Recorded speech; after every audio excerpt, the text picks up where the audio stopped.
Okay, so what we're doing here today is me doing something quick and easy, but yet something that would be very beneficial for some friends of mine from my church, their family, and so of course they get the hookup. And so as I'm doing it, I'm like, okay, I'm not going too overboard with it, but I do want to do a good job. So what I did was it's just me and the camera.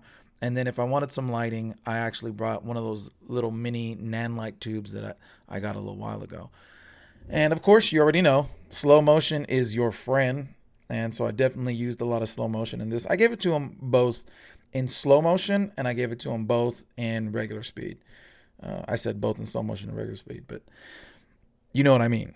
Now, slow motion is always going to be better. And as you can see, it is 9:16. We definitely wanted to shoot it vertical because, and I usually ask too before I start doing this. I'm like, hey, what do you want this for?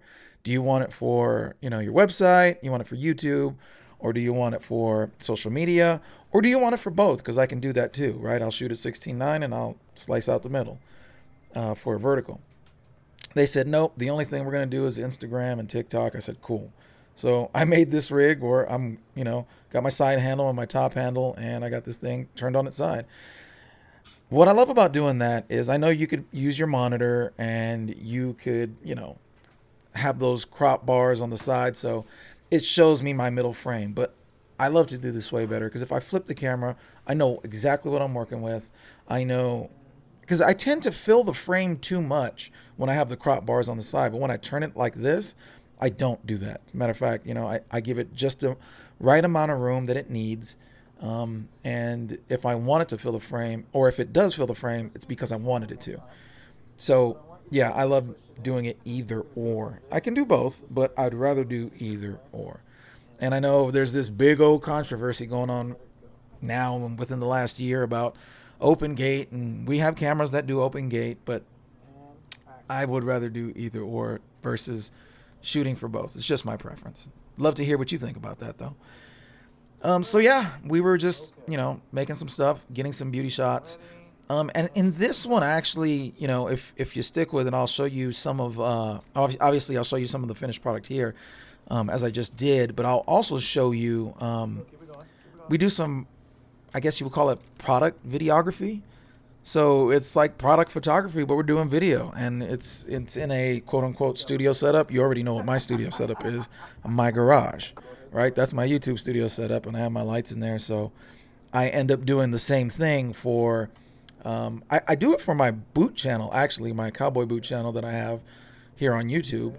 And I was like, I got the setup already done. Do you want me to do some of that for your confectionery goods? She was like, absolutely. I was like, cool, done. I was also playing with my phone because our phones have macro modes now. So I'm like, you know what? Let's see if we could do this on the phone. And I was just showing them, if you have the right light, you can get that glistening look, and it actually certain points like this, some of this looks kind of good, as it's cascading down the cinnamon roll. This is all in regular time. I think if I were to do this again, I would do this in like slow-mo, get it that close and put it in slow-mo. So here's some of the finished footage, obviously in slow motion. You already know me. But you'll notice how it's not crowning the frame, right? I would feel like, just you see that dead space on either side right now, just the black space, right? Even though that would have been darkened in my monitor, seeing that bugs me. You know what I mean? Because I'm like, man, that's just so much dead space. I have to fill that a little bit, you know, or you want to frame to the left or frame to the right or whatever. So seeing it like this, just for me, maybe that's just because I'm old or whatever. But yeah, this helps me a whole lot more. Now you saw my setup was not with a gimbal, so all of my motion was handheld. Hey, and welcome. I am in my garage once again, and as you can tell, I'm about to do some filming. I'm not per se gonna do any filming of boots for my boot channel, but I am going to be doing some product videography, photography type of stuff. I thought that what I was going to do was do it on its side and then put it on the HDMI, but that's actually not going to happen. I was going to try to see this But that's not going to happen because I have my iPad set to it. Let me show you real quick. My iPad. I have my tripod plate set to the bottom of it. So this is my A7S III turned on its side. And it just occurred to me that not everybody was maybe into this video thing back in 2020.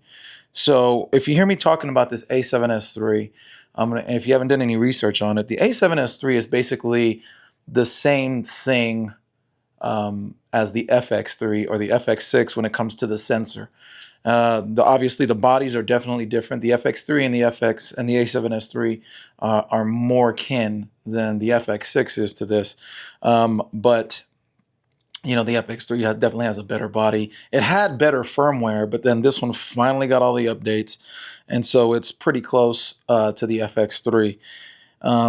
And going back, this was the kind of the father. The A7S line was the father of that sensor, and then they started to develop the FX line, and so on and so forth. So I kind of just figured that everybody knew that, but then I realized a lot of people are getting in the game as of late. So not everybody is privy to this knowledge. So I'm like, you know, I should probably give a little disclaimer, caveat, or whatever. So I'm shooting this and I'm like, I'm already ready to roll. And then I realized maybe not. So there's two things that I could do. Let me go ahead and zoom out for you guys so you can see exactly what I'm doing. So that right there is my paper backdrop. That's some seamless paper that I purchased off of Amazon. I mean, you can get it off of B&H or anything like that, but I was just looking for the cheapest common denominator. And because this is actually for my boot channel. So you already know my light setup here. Right there is the soft box. See up in there. And then I always have my shower curtain. Cheap, 99-cent shower, 99-cent store shower curtain that I like to get. It's really great. So, yeah, I'm just gonna, you know, use this Lazy Susan here. It's backwards. So I'm gonna use this Lazy Susan. That's the Lazy Susan. And then I put this guy on it and it's gonna turn. What I'm here to shoot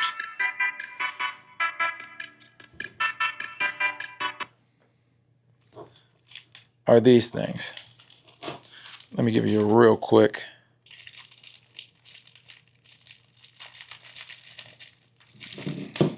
Cut this part out.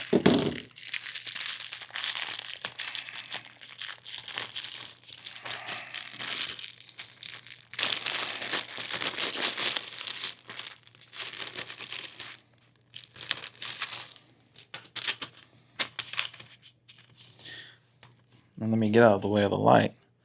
This is what I'm here to shoot. Okay, let me bring you a little bit closer. This is what I am here to shoot. I don't know if you could smell that through your screen. Osmo Pocket may not have what it takes, but I'll show you some of the finished product when I get it done. But this is what I'm here to shoot. So